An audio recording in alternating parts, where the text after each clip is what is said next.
Bayangkan ini, sebuah bandar yang selalu kita pandang rendah, selalu jadi bahan lawak tentang banjir kilat dan kesesakan jalan, rupanya menyimpan satu rahasia infrastruktur yang kini sedang disalin oleh bandar-bandar besar di Eropa dan Amerika. Bandar itu bukan Kuala Lumpur, bukan Singapura, ia adalah Jakarta. Dan apa yang mereka bina di bawah tanah mereka, ia sedang mengubah cara dunia mereka bentuk bandar modern. Kalau kamu tengah dengar video ini sekarang, tolong bantu aku buktikan sesuatu. Sepupu aku yang kerja di Australia cakap, orang Malaysia tak minat benda-benda macam ini, konten pasal infrastruktur mana ada orang tengok. Tapi aku percaya kita nih lain. Kita orang yang ingin tahu, yang suka belajar, yang bangga bila Nusantara kita diiktiraf dunia. Kalau kamu rasa sama, tekan subscribe sekarang, biarkan kita tunjuk sama-sama yang dia silap. Assalamualaikum dan selamat datang. Jadi, apa sebenarnya rahasia Jakarta nih? Dan kenapa bandar-bandar seperti Copenhagen, Los Angeles, dan Melbourne tiba-tiba berminat dengan cara Jakarta menyelesaikan masalah mereka? Kita kena paham dulu kenapa Jakarta selama ini jadi contoh buruk dalam buku teks perancangan bandar. Bandar ini tenggelam, bukan secara kiasan, tapi secara literal. Setiap tahun, bahagian-bahagian tertentu, Jakarta turun antara 1 hingga 25 cm ke dalam tanah. Ada kawasan di Jakarta Utara yang dah turun hampir 4 meter sejak tahun 1970-an. Bayangkan, bangunan yang dulu setinggi pokok kelapa, kini separuh badannya dah masuk tanah. Ini bukan cerita dongeng, ini data dari kajian University Gadjah Mada dan Institut Teknologi Bandung. Tapi, masalah tenggelam nih bukan sebab Jakarta tak rancang. Ia tenggelam sebab terlalu ramai orang bergantung pada air bawah tanah. Lebih 60% penduduk Jakarta pada satu ketika dahulu mengorek air terus dari akuifer bawah bandar. Bila air ditarik keluar, tanah di atas pun mula jatuh. Macam kita sedut isi spen itu pun kempes. Dan disinilah cerita menarik bermula. Untuk selesaikan krisis ini, Jakarta bina sesuatu yang dunia tak sangka. Mereka bina sistem saliran bawah tanah yang paling besar dan paling kompleks di Asia Tenggara. Namanya JEDI atau Jakarta Emergency Dredging Initiative.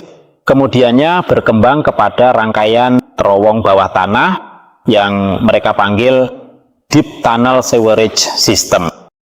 Tapi yang paling mengagumkan bukan size-nya. Yang mengagumkan ialah falsafah di sebaliknya. Jakarta tak bina sistem untuk buang air. Mereka bina sistem untuk simpan air. Ini bunyi mudah. Tapi konsep ini sebenarnya revolusioner dalam dunia pengurusan bandar. Kebanyakan bandar besar di dunia, termasuk kita di Malaysia, reka sistem saliran dengan satu matlamat, yaitu buang air secepat mungkin dari kawasan bandar ke laut atau ke sungai. Cepat keluar, selamat. Itulah logik lama. Tapi Jakarta sedar logik lama itu tak boleh pakai bila tanah kamu sendiri tengah tenggelam sebab kekurangan air bawah tanah. Kalau kamu buang semua air hujan ke laut, tanah terus kering, terus kempes, terus tenggelam. Jadi mereka buat keputusan berani.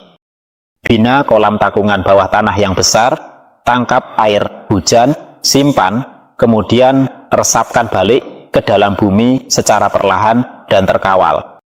Satu contoh paling ketara ialah waduk fluid yang dinaik taraf, dan lebih dramatik lagi, pembinaan PAM bawah tanah di kawasan Duri Kosambi dengan kapasiti menampung jutaan meter padu air semasa musim hujan lebat. Sekarang kita sambung ke bagian yang buat bandar barat tuh angkat tangan dan ambil nota. Copenhagen di Denmark kena banjir teruk tahun 2011. Dalam masa 2 jam, lebih 150 mm hujan turun, bersamaan dengan apa yang biasanya turun dalam 2 bulan. Kerusakan melebihi berapa ratus juta euro. Selepas tragedi itu, Jurutra Copenhagen mulai buat kajian. Mereka pergi ke seluruh dunia cari model terbaik. Dan mereka jumpa konsep Jakarta.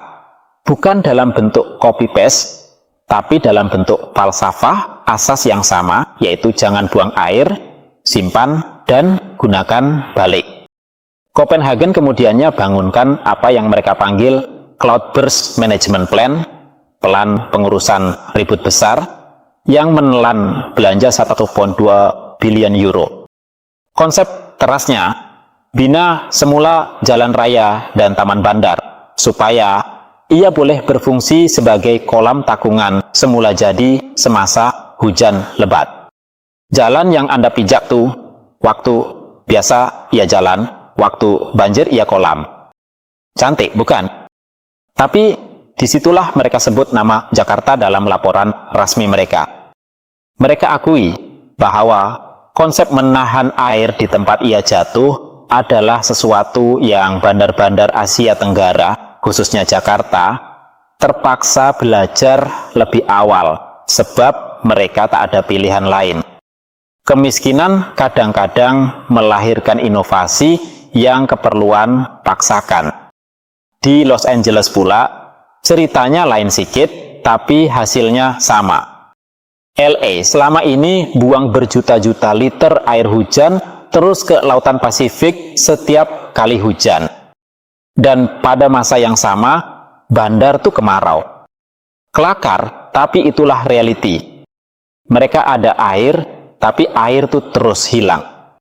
Lepas tahun 2015, apabila California alami kemarau, paling teruk dalam 1.700 tahun, barulah mereka sadar betapa bodohnya sistem lama tuh. LA sekarang sedang melaksanakan program bernilai berbilion dolar untuk bina kolam takungan bawah tanah dan sistem resapan air hujan di seluruh bandar. Dan bila kamu baca dokumen teknikal mereka, satu nama kawasan yang selalu disebut sebagai rujukan ialah kajian case dari Indonesia, termasuk Jakarta. Sekarang mungkin ada yang tertanya-tanya, kalau Jakarta pun masih banjir, apa yang nak dikagumi? Soalan yang adil. Dan ini ialah bagian yang ramai orang terlepas pandang. Jakarta memang masih banjir, terutama di kawasan tertentu. Tapi data menunjukkan bahwa dengan sistem pengurusan air baru mereka, keluasan kawasan banjir di Jakarta dah turun secara signifikan. Pada tahun 2013, banjir besar melanda Jakarta dan menenggelamkan hampir 40% kawasan bandar. Pada tahun 2020, banjir yang hampir sama kuat hanya menenggelamkan sekitar 20%. Bukan sebab hujan kurang, tapi sebab sistem mereka dah mulai bekerja. Separuh kawasan diselamatkan. Itu bukan kecil. Itu jutaan orang yang tak perlu mengungsi. Dan ada satu lagi elemen rahasia Jakarta yang jarang disebut dalam media arus perdana. Mereka gabungkan infrastruktur keras dengan infrastruktur hijau. Infrastruktur keras maksudnya terowong, kolam takungan, PAM. Infrastruktur hijau maksudnya pokok, taman, bumbung hijau di atas bangunan. Di kawasan Menteng, salah satu daerah bersejarah Jakarta, mereka wajibkan setiap bangunan baru ada sumur resapan atau biopori, yaitu lubang kecil yang ditanam dengan bahan organik supaya air hujan boleh meresap masuk ke tanah dengan cepat. Setiap kawasan perumahan kena ada peratusan tertentu tanah yang tak berturap supaya air boleh masuk ke bumi. Melbourne di Australia baru-baru ini lancarkan program yang hampir serupa, namanya Water Sensitive Urban Design atau WSUD. Prinsipnya sama, bagi tanah bernafas, bagi air tempat untuk masuk. Bila Anda baca kajian akademik pasal WSUD dari University Melbourne, mereka cite kajian dari Bandung dan Jakarta sebagai antara pelopor awal konsep ini di Asia. Kita orang yang duduk di Nusantara nih selalu rasa kita ketinggalan. Selalu rasa Barat yang tunjuk ajar kita. Tapi dalam kisah infrastruktur air nih, arah ceritanya terbalik. Dan ini bawa kita ke bahagian paling menarik. Kenapa Malaysia kita perlu ambil perhatian serius tentang semua ini? Kuala Lumpur pun ada sistem smart tunnel yang dibina pada tahun 2007. Kos pembinaannya waktu itu hampir 514 juta ringgit. Tunnel itu dua fungsi, waktu biasa ia jalan raya, waktu banjir ia jadi saluran air. Malaysia sebenarnya ada konsep yang hampir sama dengan apa yang Jakarta buat dan apa yang Copenhagen belajar. Kita ada teknologi ini 2 dekad dah, tapi masalah kita berbeza dengan Jakarta. Kita tak tenggelam macam Jakarta. Masalah kita adalah bandar yang membesar terlalu cepat tanpa rancangan pengurusan air yang menyeluruh. Kawasan-kawasan baru di pinggir bandar yang dulu hutan, kini jadi perumahan dan pusat membeli belah. Tanah yang dulu serap air, kini berturap. Bila hujan lebat, air tak ada tempat nak pergi, melainkan ke dalam rumah orang. Proyek-proyek baru perlu mewajibkan sistem resapan air, bukan sekadar longkang dan parit. Setiap kawasan baru yang dibuka, perlu ada peratusan tanah hijau yang ketat. Bukan sebab kita nak ikut tren, tapi sebab data dah tunjukkan ini satu-satunya cara yang berkesan jangka panjang. Dan kalau Jakarta boleh buat dengan sumber yang lebih terhad, dengan populasi yang hampir 11 juta orang di kawasan bandar, dengan tekanan politik yang jauh lebih kompleks, maka kita pun boleh. Ingat tadi kita cakap tentang Copenhagen yang habiskan 1,2 bilion euro. Malaysia dah habiskan berbilion ringgit untuk infrastruktur bandar.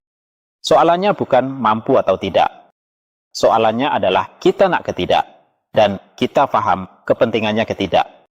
Ini bukan sekadar cerita teknikal tentang pipe dan longkang. Ini cerita tentang bagaimana sebuah bandar yang dunia anggap gagal sebenarnya menjadi guru kepada bandar-bandar yang dunia anggap maju. Ini cerita tentang bagaimana keperluan melahirkan creativity. Ini cerita tentang bagaimana kita di rantau ini selalu pandang rendah pencapaian kita sendiri, sementara orang lain sedang belajar dari kita secara senyap-senyap. Jakarta bukan contoh sempurna. Jauh dari itu. Tapi dalam keaiban dan kesempitan mereka, mereka jumpa sesuatu yang berharga. Dan dunia yang bijak ambil manfaat dari itu. Jadi, lain kali kamu tengok berita pasal Jakarta banjir lagi, jangan terus gelak atau geleng kepala.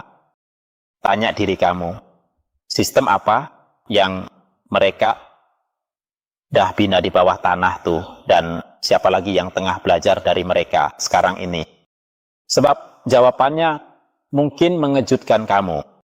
Kalau video ini buka perspektif baru kamu tentang Nusantara kita, tekan like sekarang.